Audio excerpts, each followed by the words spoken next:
Editing is storytelling. They say that to be a good editor, you need to be good at storytelling. But how do you tell a story if your footage doesn't have any dialogue? That's what we're going to be talking about today on this episode. Stay with us.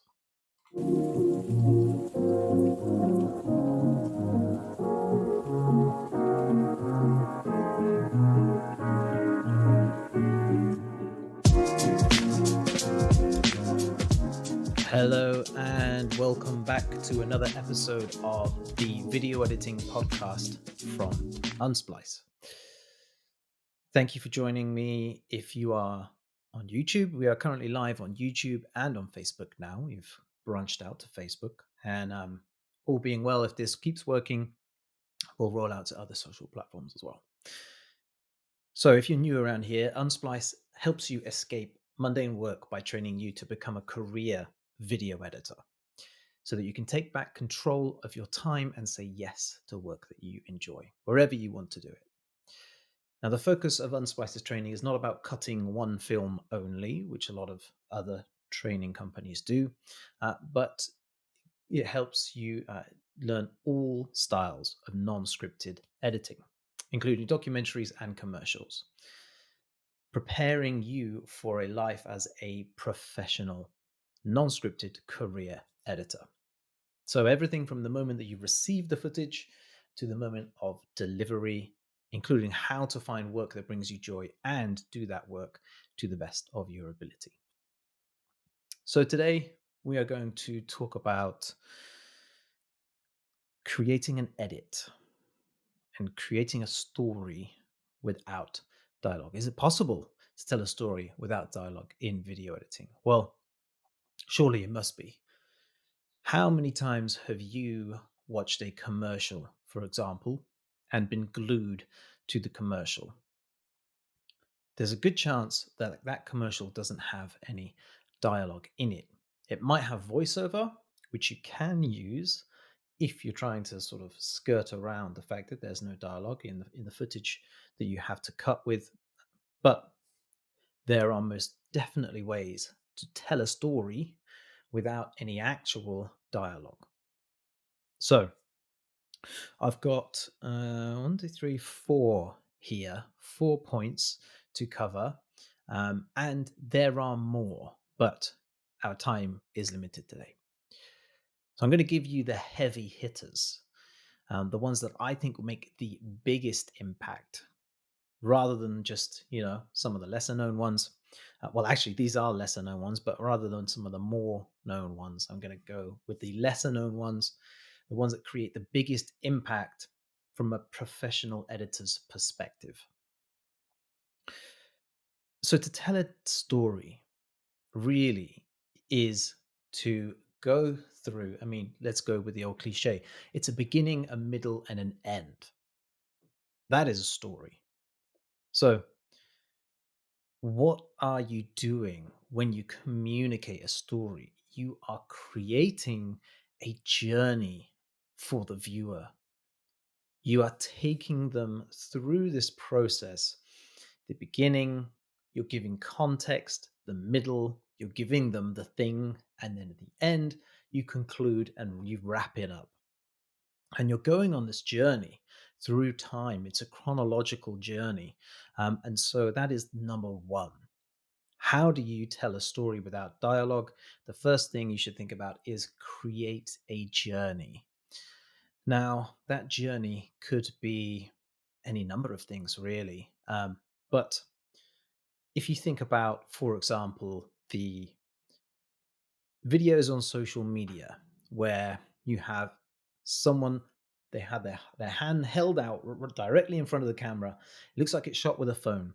You have their hand held out, and in front of them is someone holding their hand, looking back and pulling them forward.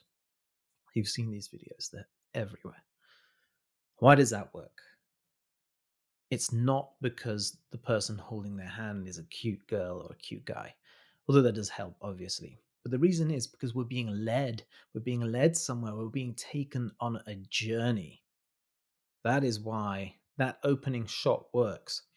and you keep watching it. Why? Because you know this is going somewhere, and you inherently feel a need to know where. You're curious. That is how you take someone on a journey. Create curiosity. Once you've created that curiosity, you have to pay off. You have to give a payoff, and you have to, you know, give them the thing or give a reveal, give them some kind of conclusion to whatever that triggered the curiosity. But that really is a journey in the most basic sense. Take the viewer either on a place or through a scenario or through time. And you can do that without any dialogue. The shots that we just spoke about on social media, they normally have no dialogue, just a music track. Maybe there'll be, some annoying, really, really annoying TikTok titles that are spoken by that AI speech generator. Um, that those videos still work without those um, AI generated voices. They were around way before that AI generated voice came around. So, how can you think about how you can create a journey and lead your audience from place to place? Now, it could be through movement. It could be through things happening, the shots that are happening, leading from one to another, and creating this sense of progression. So rather than just having, if you had, for example, a holiday video with no dialogue, you would want to create a sense of journey. Now, a lot of the times in the most recent sort of travel videos, they have a loads of transitions and time lapses, and um, we have these videos made up of stills that go through different locations, and they go into a market, and then they'll go into a market square, show some pigeons flying up, show a sunset, and then they'll go, the camera will zoom and it will keep zooming and it'll go around, and they're quite dizzying. And some of those are bad and they're terrible. And you're just like, oh my God, this just feels like you've just spent way too much time just doing time lapses and throwing on transitions and effects, and spent way too much time in After Effects. And all you've created is a video that just feels disjointed and nauseating. And then there are some of those that actually you're like, oh, this is cool, this is interesting. You're going through and you want to keep watching. Well, the transitions and effects and the way that all of these are done, they use the same techniques. The less good ones are looking at the better ones and going, okay, how do I recreate that?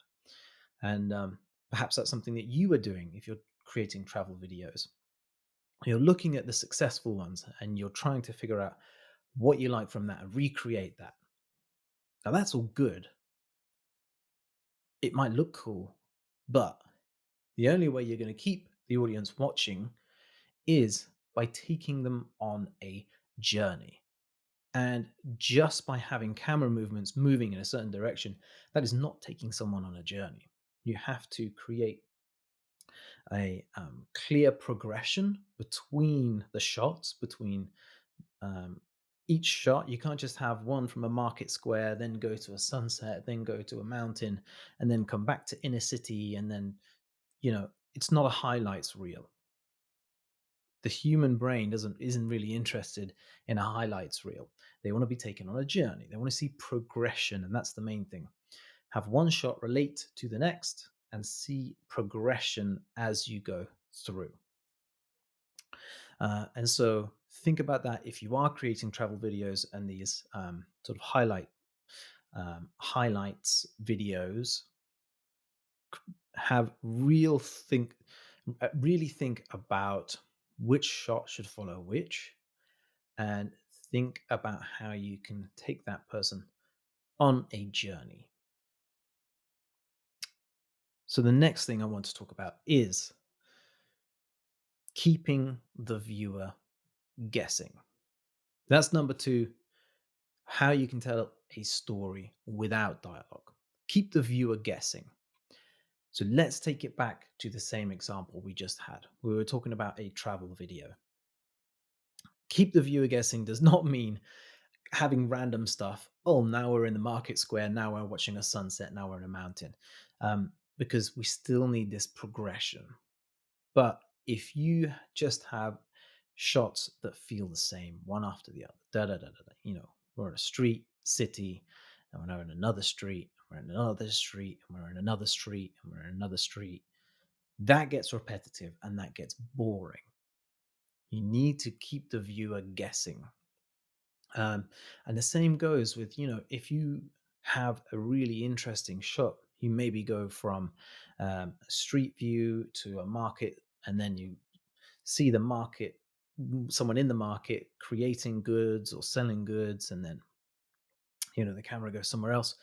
If that it becomes formulaic, and then we're in the next place where we're in a, I don't know, on a beach, and then we go further down the beach, and then and we meet another street seller doing something else. If it becomes formulaic and repetitive, that's when the viewer switches off. So that is how you can tell a story and keep the story going, is by keeping the viewer guessing. Don't have too many patterns or anything that is too repetitive, because the viewer will switch off. So that's number 2. Number 3, how to tell a story without dialogue, is to create tension. So by creating tension, you are essentially, you're looking to this innate thing within us humans, where we want to see things resolved. So if you're creating tension, you are essentially alluding to something happening, whether that happens or not. That is essentially what tension is. And if you're watching films, for example, the most obvious example of that would be by using music. And music would create tension. It will make you feel this tension, and so you're like, what's going to happen? What's going to happen? Is the person going to get, the person that's been snooping around that office building, are they going to get caught? Whatever. The music really, really panders to that and creates that tension. But if you want to create it in your non-scripted, in your non-dialogue stuff, then you essentially want to leave some things unanswered. So you could either create a series of shots that create this this pattern, this expectation within the viewer. So using the travel video explanation, let's say we start off by we do a wide of somewhere, then we do a mid, then we do a close, and then we focus on a person within that area, and then we're on to the next scene. Wide, mid, close, person. Right? If we break that pattern, which we do because we want to keep the viewer guessing, then you've built this pattern into the viewer's brain, and they will expect something to happen. And if you are keeping this pacing and then that doesn't happen, that creates tension. That creates this longing for the pattern that the viewer has gotten used to. It creates a longing for that pattern to be resolved. Let's think about music, for example. It's built into us from birth. If I were to sing Twinkle, Twinkle, Little Star, then you'd really, sorry about my bad humming, by the way, then you'd be really annoyed if I missed out the last note. There's every part of you that just wants to hear that last note, finish it, and resolve that pattern. That is how you create tension. If I were to sing that whole thing, but I don't want to put you through that again, you would feel tense. You'd feel this need to see a resolve. And then you'd want to keep watching until you get that resolve. So that is creating tension. That is how you can tell a story without dialogue and keep the viewer watching. Fourth thing on the list is something that we've already alluded to, is to use music to tell the story. Now, this kind of seems a little obvious, and yes, let's start with the obvious and then talk about the less obvious, but the genre, the style of music will obviously dictate a type of feeling and can create tension. It can tell a story purely just by the instruments that it is and the genre and this and the pitch, what chord the track is in. That's really obvious. But how about if, because these tracks are going to be 3.5 minutes long or whatever. Let's say your edit's 30 seconds. So now you have 3.5 worth of music to then choose the bits that fit your story the best. So let's say we're creating an edit that's 30 seconds long and we want to create some tension and then a resolve at the end. So we would set expectation, we'd create this pattern with the music and create this sense of repetition. Then we would break that repetition because that would then start creating tension. You've built up this expectation in the viewer's mind. And then if you pull that away, which is normally what happens in the bridge of a music track, throw in the bridge and they want, you want to hear some resolve. That the pattern of the music, you can understand where the music is going. And then you can bring, after we want the tension to wrap up, we bring in the chorus or the crescendo of the track, and that's the big reveal. Then we wrap up the edit, and if it's a commercial, we throw on the logo of the company. That is how you can tear apart a piece of music to tell the story that you want to tell. And that is all without using dialogue. Now, I've mentioned that these are only 4 things. There are a few more things, quite a few more things actually, that you can do to tell a story without dialogue. If you're interested, there's going to be a live workshop on Friday, February the 24th, where you can learn these techniques and other techniques as well to tell a story without using dialogue. So that's for commercials, perhaps even music videos, fashion films, and social content as well. How can you tell a story without dialogue? So that's all within Unsplice Pro. If you're interested, head to unsplice.com/pro to join. And before we go anywhere, I just wanted to let you know that if you are thinking about becoming a freelance video editor, perhaps you are a freelance editor and you are looking for stronger work and you just don't know what to do next because it can be super, super overwhelming. That is the hardest part of becoming a freelance career editor. It's getting your first freelance gig so that you can get more. If you are in this position, then head to unsplice.com because right there on the homepage, you can sign up for a email sequence. It's 5 emails and it'll run you through some of the things that the order of things that are recommended for you to learn for the highest level of success as a freelance video editor. So you can go sign up, get the emails, and you can see where you are, tick the boxes of what you already know, and then fill in, make sure you learn the things that you are unsure about so that you're in a better position, a more employable position as a freelance video editor.